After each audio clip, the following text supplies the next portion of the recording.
What's up, you guys? Welcome back to my channel. My name is Coach Magali. If this is your first time here, I'm a personal trainer and I make videos all about learning how to lose weight, building muscle, learning how to work out in the gym, and I try to make my videos as simple and easy to understand.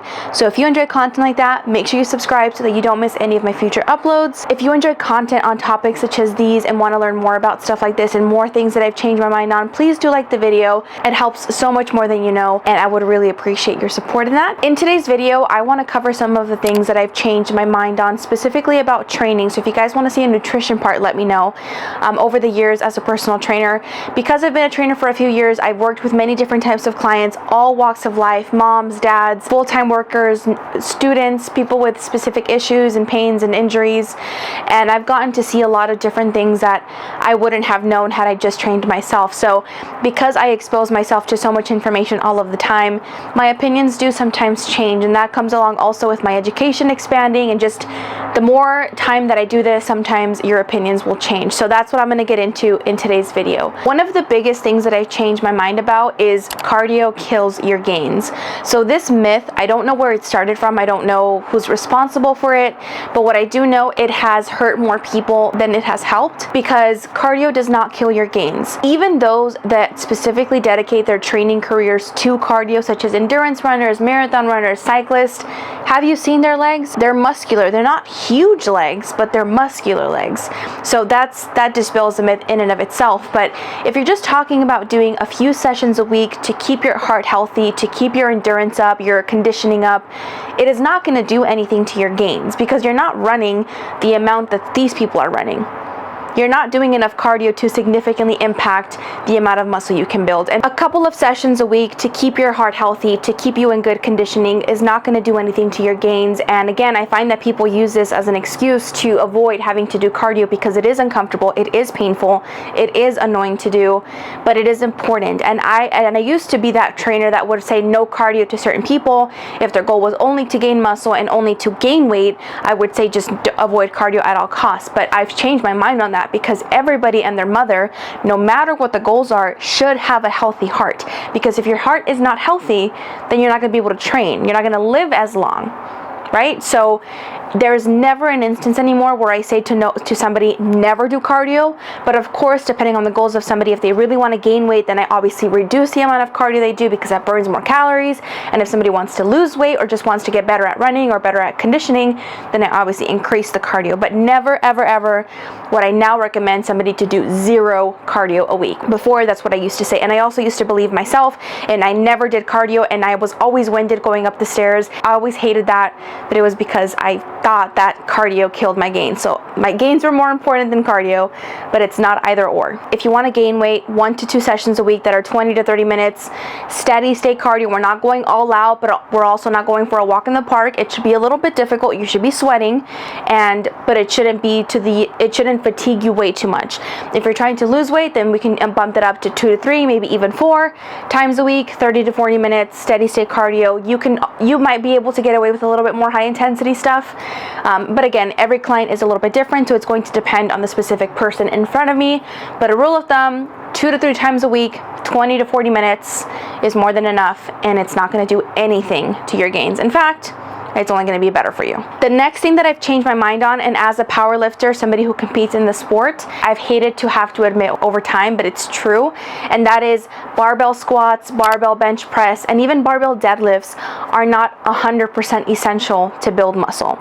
You don't have to do these workouts. You don't have to build muscle. In fact, these exercises are mainly good for getting at that movement. There's way better exercises to build your quads and glutes, to build your chest and triceps and shoulders with a bench, and to also build your glutes and your hamstrings with deadlifts.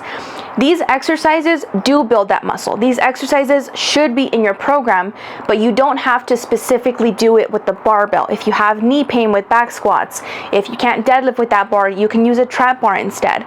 You should still do the movements. You want to do presses, you want to do squats, and you want to do deadlifts, but you don't have to do those 3, because they're a lot more fatigue, they're a lot harder to do, and there are better alternatives to build those muscles. What makes an exercise great for hypertrophy is stability, and the muscle that you're trying to target should be the one doing most of the work. In a squat, yes, you are involving your quads and your glutes, but also your lower back, also your core, also your upper back, and the squats tire you out overall. They don't kill your quads and your glutes as much as a leg press would or a hip thrust would.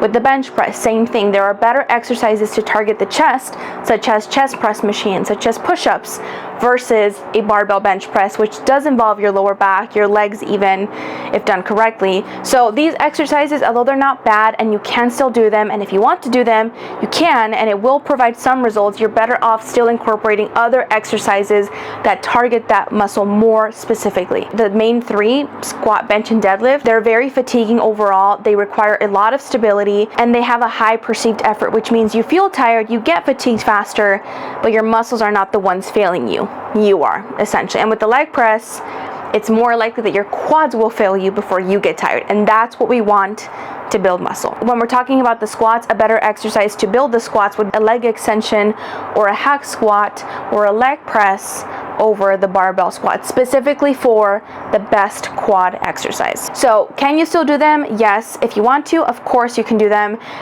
Will they give you some gains? Of course. And you should still do the movements themselves, but you don't have to do the main three to build the best muscle and the best physique. In fact, there are better options out there. The main three get you good at the main three. The next thing that I changed my mind on is using less rest times as a metric for progress. So whenever my clients could rest less time and they could recover faster, I thought that that was a good thing, and so we just kept going at it and we kept the rest periods low. Rest periods should be long if your goal is hypertrophy, if your goal is to get stronger and maximize muscle growth.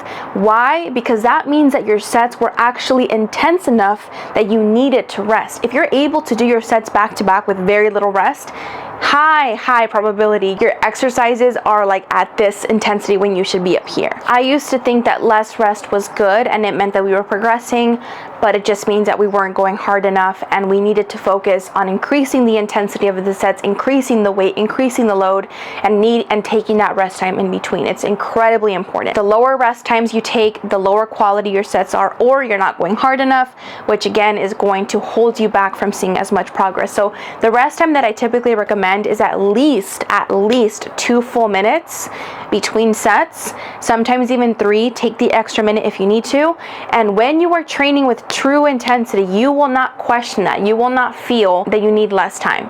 You will be grateful for every second of rest that you have. So that's how you know, and you can kind of gauge how intense you're really training. You can go above 3 minutes if you're going for a max attempt, you're going super heavy, and you could potentially drop to 1.5 minutes if you're doing arm work, but I would say no less than 2 minutes just to play it safe, just to give you an extra little bit of time. Again, if your sets are intense and you're doing it right, you will be so much more better off. You will have so many more results, and it's just going to feel better, and you're just going to feel a lot more confident in what you're doing. The next thing that I changed my mind on is using an increase in sets to measure progress, because with progressive overload is one of the main drivers of muscle growth. As long as we're doing more weight and more reps over time, then we are going to progress. But I thought that also meant doing more sets. So for example, if somebody went from 3 sets of 10 and did 4 sets of 10, then that was always a good sign. But what I've come to realize is that this is just adding junk volume, because the point of progressive overload is to make your sets harder, the actual set. And the way that you do that is either by adding more weight or adding more reps. That's what challenges the muscle in the set more than anything. Doing an extra set means nothing if the quality of your sets are trash, or they're not at the intensity like I talked about before. You know how when you need less rest time, like that means that you're not training hard enough. Adding another set to that would do nothing for you. It would not give you any more results, because the intensity is the problem. It is not how much you're doing, it is how you're doing it. It is the intensity, the weight, the tension that you're going through. So I would always track my sets and even client sets at the beginning and just like try to add more and more sets. But I never really understood that the quality and the intensity of those sets is what mattered more than anything. 2 sets close to failure with high intensity will be superior to doing 5 sets with a mediocre intensity. And you can do 5 sets of 10 for years and years and years, and you will make progress, but nothing will beat the progress you're going to see with 2 sets that are actually intense enough. So my focus of progress with clients shifted from adding more sets to how do we make this set harder. Obviously, after their form is good, making sure their technique is good, not sacrificing those things for the sake of going heavier. Never. I never do that. But when their form is good and their sets look good, we're bumping it up. You can ask any of my clients. I am notorious for this. I am that sneaky person adding weight behind them when I know that they can do more, because that is the point of doing the set, to make it as hard and intense as possible with good form. Adding more sets is just adding junk volume. Too much will reduce the quality of your sets and you're not going to see as much progress. Keep your sets 3 or lower. There's no need to go above that. Instead, focus on adding intensity to your sets, and you're not even going to think about wanting a 4th. When you train intense, you guys, these things sort themselves out. Like, you understand why you don't need to do 4 sets when you do 2 and you absolutely get murdered by them. Like, it makes a huge difference, and it's a lot less time in the gym and it's more results. And then the last thing that I'll talk about that I changed my mind on is my stance on warm-ups. So when I first started being a trainer and when I first started training myself, I was super into warm-ups. I took so much time doing them. I prioritized them above all else. I tried all kinds of things. I spent 10, 15, 20 minutes, maybe even 30 sometimes, warming up before my sets. And then I went to the extreme opposite, and I was like, warm-ups are overrated. People just do them too long. They're wasting time in the gym when they can just be lifting. And what I've come to realize is that it's somewhere in the middle, and where you swing to will depend on the client and the person in front of you. So somebody who's very healthy, has no joint issues, is very flexible, very mobile, very whatever, like all of the good things, we're not going to spend too much time warming up because their body doesn't need it. And then somebody who has a lot more issues, a lot more knee pain, or myself suffering through knee pain as well, I've added more things to my warm-ups that specifically help target those issues so that I'm prepped and primed for my warm-up. But what I will say is that people who do warm up typically spend way too much time and doing random things that have nothing to do with what they're doing that day. Or if it is similar, they spend so much time and energy on that by the time they get to their first exercise, they're already fried. They're done. Their body is done. Even though you feel fine, your muscles have been exhausted before you even started. So my philosophy on warm-ups now is, do they matter? Yes. But are they overrated? Yes. How should you properly structure a warm-up? Number 1 is to raise our body temperature. This is across the board, whether you have issues or not, how long you warm up, you need to get your heart rate and your body temperature up. Typically, a cardio machine of some kind or a walk is the best way to do this. It gets your heart rate up, it gets your body prepared. Okay, there's training coming. And then for the next 5 to maybe 15 minutes, we're gonna do a warm-up that specifically addresses issues that the client has, or specific things that we need to prepare for during the first lift. For example, if it's a squat day for a client, we're going to target how to brace and breathe properly for the squat. We're going to warm up the calf so that we can get nice and deep. Every day is a little bit different because it depends on what we're doing that day, and then of course how the client feels. My goal is make the gap as small as possible from the time that you walk in to the time that we start doing that first exercise. We don't want to spend too much time here and waste a lot of energy and waste a lot of time and not even properly prepare ourselves for a warm-up. So there's not a one-size-fits-all warm-up. I wish I could recommend that, but if you follow these guidelines, you're probably safe to do whatever warm-up it is that you want to do. First things first, for at least 5 to 10 minutes, warm up your body temperature. Do some type of light cardio on a cardio machine or a fast-paced walk, whatever you have access to. And then for the next 5 to 15 minutes, do drills that help you work on the things that you're going to do for the first exercise. If you're doing squats, look up warm-up mobility drills for squats. Deadlift, same thing. Bench press, or upper body, lower body, and specifically focus on the areas that are targeting issues that you specifically have and you need help with. Don't just do random shit for the sake of doing random shit. And once you are warmed up enough, get to the first set of the exercise. For example, if you're doing a deadlift that day, get to warming up with the bar, then add 25s, then add 30s, whatever your increments are. If you're only going to 50 pounds, then just do the bar for 1 set and then immediately go to 50. But doing the exercise that you're going to start with at a lighter intensity is the best way to warm up, because specificity with warm-ups are key. We're not just doing, again, random stuff for the sake of doing random stuff. We are doing warm-up drills that are going to help us prepare for that exercise. And if your first exercise is a deadlift, you're better off warming up with a deadlift. If you're doing a shoulder press, start at a lighter weight.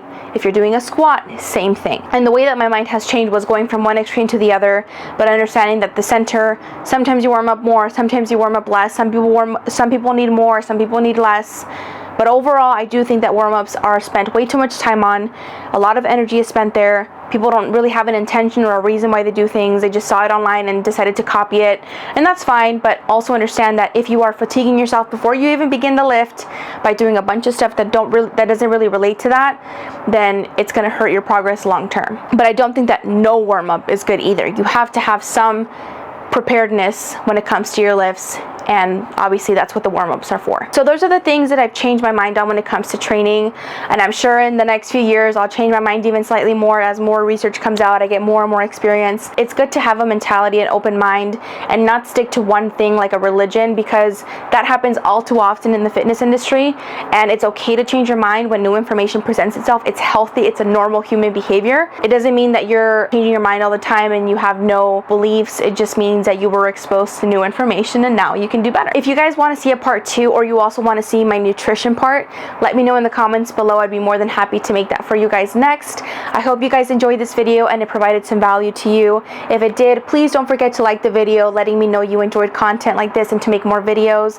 Leave a comment below. Also, don't forget to subscribe before you leave so that you don't miss any of my future uploads. Also, I always ask this at the end of my videos, but if you know anybody who would be interested in this type of content or would appreciate this video, then please do send it their way. It really does help my channel out when more people see it. That would mean the world to me if you did enjoy it and you think somebody else would benefit from it too. So I would truly appreciate your support in that. And with all that being said, you guys, thank you so much for watching. Remember to keep an open mind. Things are always changing and it's okay to have a different opinion. And I hope you guys enjoyed. I will see you in the next video. Peace out.